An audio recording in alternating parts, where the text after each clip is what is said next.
Pour regarder ton voisin de gauche, de droite et dis-lui, il y a de l'espoir pour toi. Non, tu n'as pas dit avec conviction, dis, il y a de l'espoir pour toi. Dis-lui, tu ne sais pas pourquoi tu es en train de dire. Comme tu le vois habillé comme ça là, tu penses que tu vas. La bonté Oh Jésus. de l'Éternel Ne sont pas épuisés.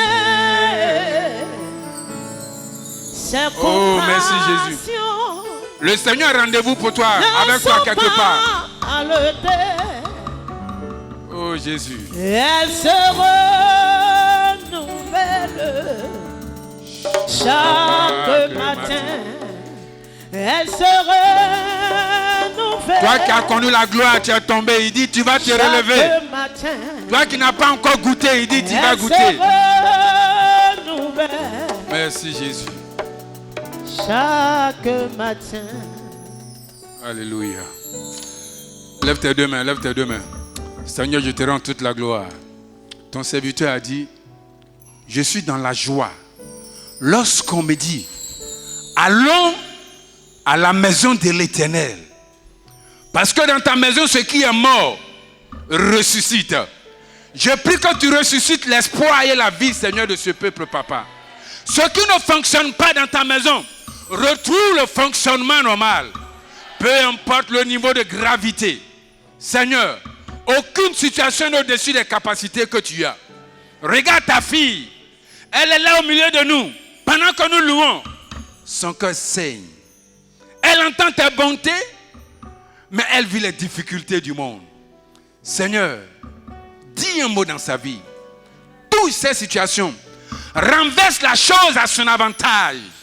Donne-lui la force de se lever et d'avancer malgré tout. Parce que je sais que sur le chemin, quelque part sur sa route, tu as disposé un homme pour l'aider. Tu as mis quelque chose pour le conduire à bon port. Seigneur, que cela soit ainsi. Ceux qui l'ont vu venir à l'église ce matin en pleurs dans la tristesse, qu'ils revoient ces personnes revenir avec la joie. Gloire et honneur te soient rendus. Au nom de Jésus, nous t'avons prié. Tout le monde répond très fort. Amen. Dis à quelqu'un, aujourd'hui ça n'a pas été normal. Donc attends-toi de quelque chose de spécial dans la semaine. Au nom de Jésus. Amen. On peut s'asseoir s'il vous plaît. Il m'a donné une pensée que je vais te communiquer. Prends 1 Roi chapitre 3. On va lire rapidement, il est déjà 10h59. On va vite finir, on va lire et puis on va prier. 1 Roi 3, 16 à 27.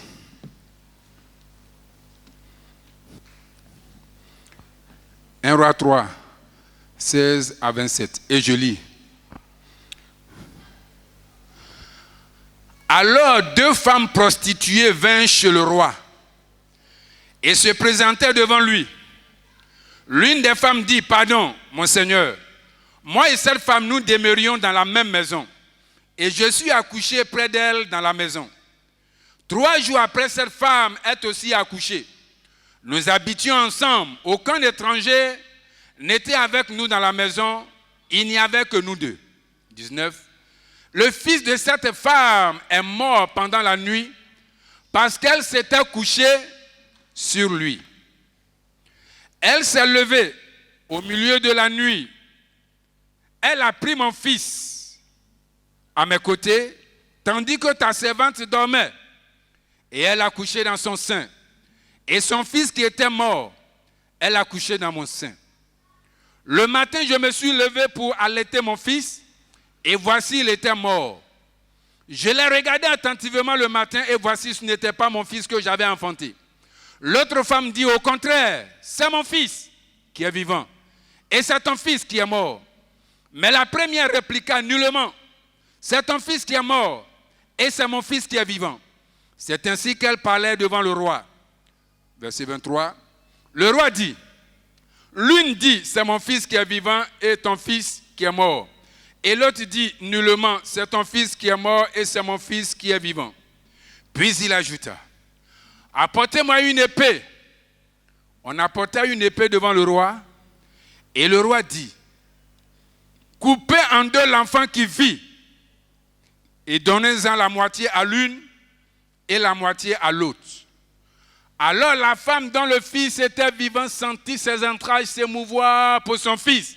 Et elle dit au roi, « Ah, mon Seigneur, donnez-lui l'enfant qui vit et ne le faites point mourir. » Mais l'autre dit, « Il ne sera ni à moi, ni à toi. Coupez-le. » Le roi, prenant la parole, dit, « Donnez à la première l'enfant qui vit et ne le faites point mourir. C'est elle qui est sa mère. » Alléluia.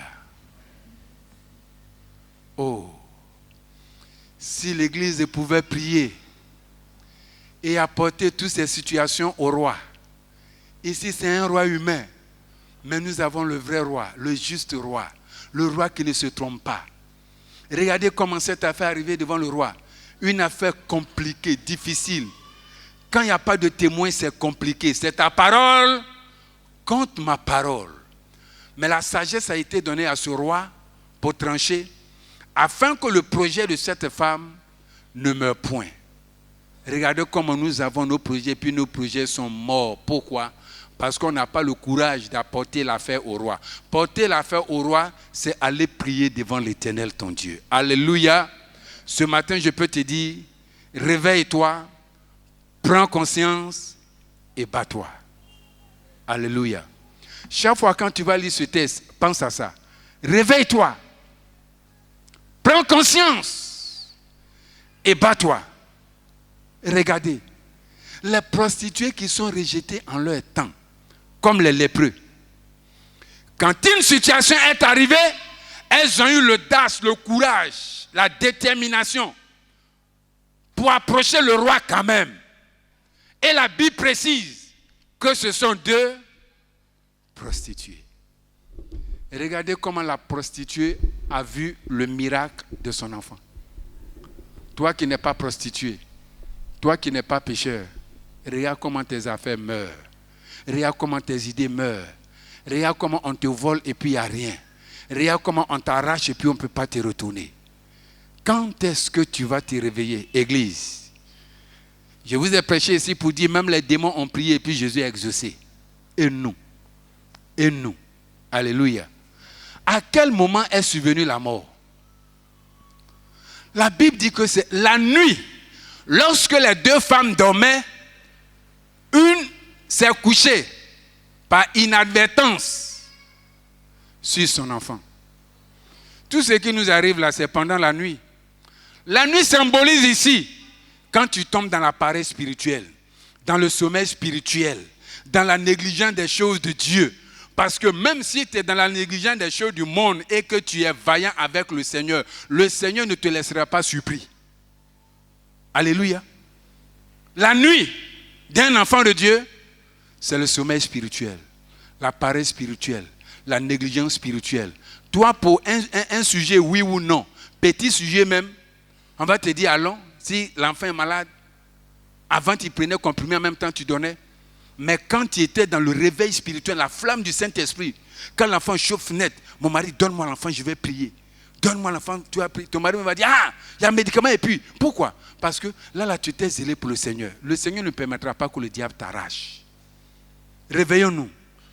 La Bible dit que la nuit est avancée. Le jour arrive. La nuit, le projet de cette femme est mort. Souvent, c'est nous-mêmes qui tuons nos projets, ce n'est pas Dieu.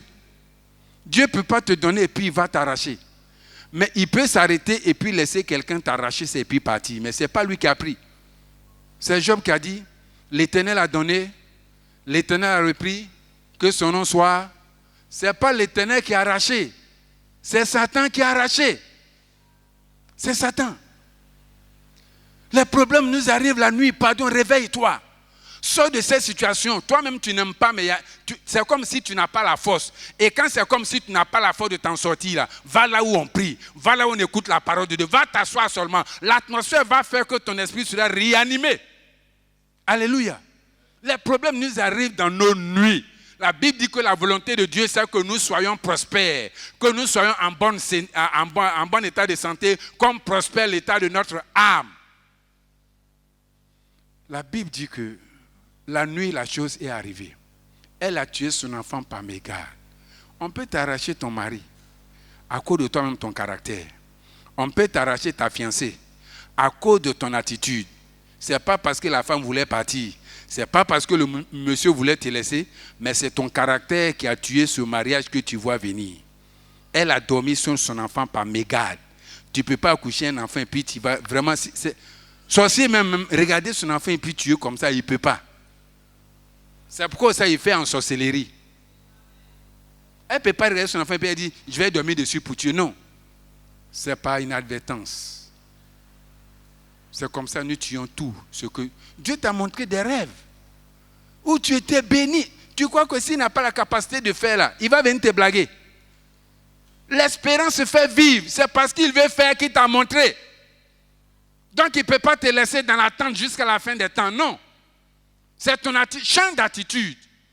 Change ton comportement. Peut-être que ton mari est en train de glisser. Tout ce que tu vois là, ma copine, 2 jours là, mon mari là, 2 jours là, mon mari là. Ou bien c'est maraboutage que tu as fait puis tu l'as eu. C'est pas prière que tu as fait et puis Dieu t'a donné. La Bible a donné un exemple dans la Bible où la femme à qui le prophète a dit l'année prochaine à la même époque, tu auras un enfant. Et quand elle a eu l'enfant et puis l'enfant est mort là, elle a fait quoi? Elle a retourné l'enfant là à qui? À Dieu, parce que c'est Dieu qui lui a donné. Et puis Dieu a ressuscité. Va dire à ta copine, peut-être que c'est avec elle-même que ton mari sort.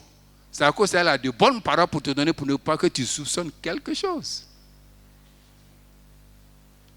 C'est notre caractère. Il y a des gens qui ont perdu le travail, ce n'est pas parce qu'on ne les aime pas. Mauvais caractère dans le travail. Si tu veux faire ce que tu veux dans le travail, mais va créer ta société. Mais tant que tu seras dans la société de quelqu'un, on va parler sur toi. C'est son caractère qui a tué son enfant. Mais ce qui me plaît, c'est que Dieu ressuscite. La Bible dit que tout ça s'est passé la nuit. Toi qui es en train de sombrer dans le sommeil spirituel, voisine, il faut dire à ta voisine, à ton voisin, réveille-toi. Non, tu n'as pas bien dit, il faut dire réveillons-nous. Parce que toi-même, tu penses que tu ne dors pas, mais je te vois. Le pasteur dit, je ne dors pas. Il faut dire réveillons-nous.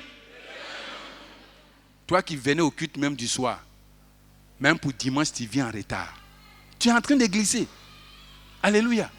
Le problème s'est passé la nuit. Regarde si tu es dans ton matin ou bien tu es dans ta nuit.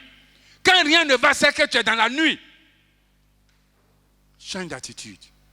La Bible dit que l'autre femme, quand elle s'est réveillée le matin, elle a dit quoi? La Bible dit quand elle s'est réveillée le matin, elle dit, je me suis réveillée le matin. Elle dit, écoutez-moi très bien, elle dit, le matin, je me suis réveillée pour allaiter mon enfant et je vois que mon enfant est mort. Mais elle dit quoi? Je l'ai regardé. Dis fort, je l'ai regardé. Pardon, dis, je l'ai regardé. Attends, est-ce que tu ne peux pas analyser ce qui t'arrive? La vie que tu vis là, quand il dit la vie là, ce n'est pas péché. Les difficultés que tu vis en tant que chrétien là, est-ce que ça là, ça fait partie des promesses que Dieu a dit à ses enfants? Regarde la situation attentivement. Le thème c'est réveille-toi. Prends conscience et bats-toi. Elle dit, je me suis regardé, j'ai regardé attentivement, j'ai dit, ça là, c'est pas normal. C'est pas mon enfant. Pourquoi toi tu es là, tout ce que Dieu fait est bon? Oui, tout ce que Dieu fait est bon, mais ce n'est pas Dieu qui fait tout. Ce qui t'arrive en tant qu'enfant de Dieu, ce n'est pas normal. La maladie ne doit pas être un ministère pour toi. Le problème ne doit pas être un ministère pour toi. Manque d'argent ne doit pas être un ministère. Non. Regarde attentivement, analyse. Il dit, mauvais que vous les hommes, vous soyez, vous savez donner de bonnes choses à vos enfants, et moi. En tant qu'enfant de Dieu, ce que tu vis là, est-ce que ça fait partie de ce que ton papa peut donner? Elle dit, je l'ai regardé attentivement. C'est quand tu n'as pas pris conscience que tu es tombé dans la chose et que tu t'en sors, que ça doit être une leçon pour toi. Mais ne dis pas que c'est Dieu qui m'a mis dedans pour me conseiller. Jamais. Jamais.